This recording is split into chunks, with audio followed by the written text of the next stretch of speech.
اعوذ باللہ من الشیطان اللعین الرجیم بسم اللہ الرحمن الرحیم الحمدللہ رب العالمین الصلاۃ والسلام علی اشرف الانبیاء والمرسلین وآلہ الطیبین الطاہرین المعصومین ولعنۃ اللہ علی اعداء مجمعین اما بعد بسم اللہ الرحمن الرحیم۔ جیسا کہ میں نے پہلے عرض کیا کہ بی بی کی شہادت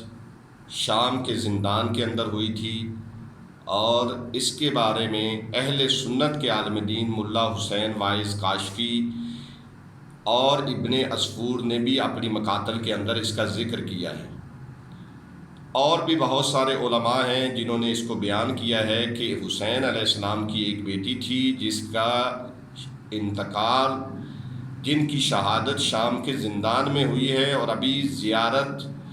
گاہ خود بتا رہی ہے، خبر بتا رہی ہے کہ یہاں پہ کون بی بی شہید ہوئی ہے اور کون دفن ہوئی ہے۔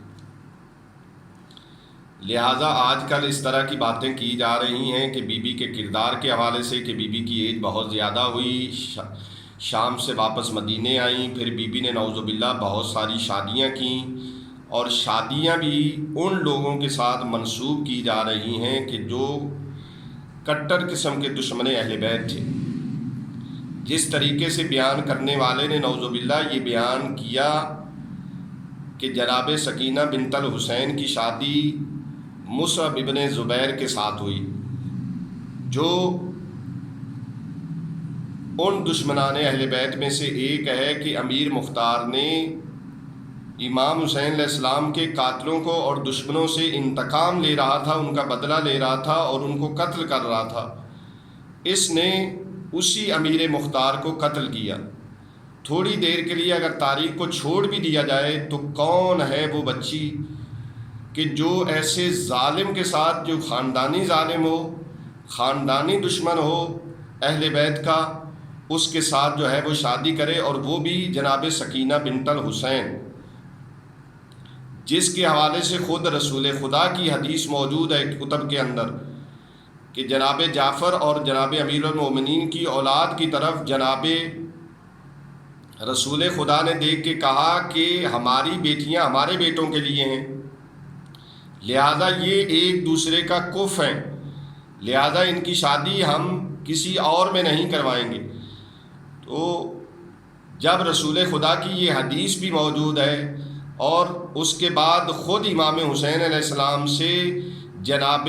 عبداللہ ابن جعفر طیار سے رشتہ مانگنا، جناب ام کلثوم بنت عبداللہ ابن جعفر طیار اور جناب زینب کی بیٹی کا،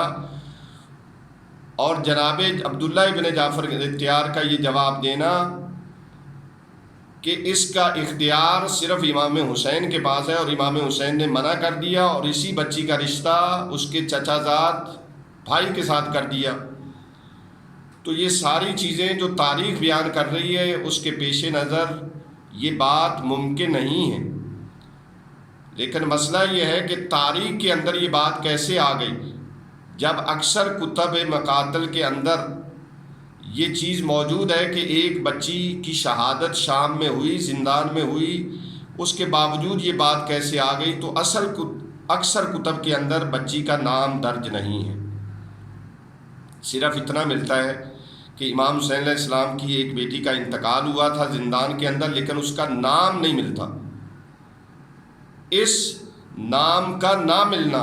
اس وجہ سے لوگوں کو شک میں ڈال دیا۔ ظاہر ہے اس زمانے میں اہل بیت کے دشمن تاریخ لکھنے والے تھے، یزید کا زمانہ تھا،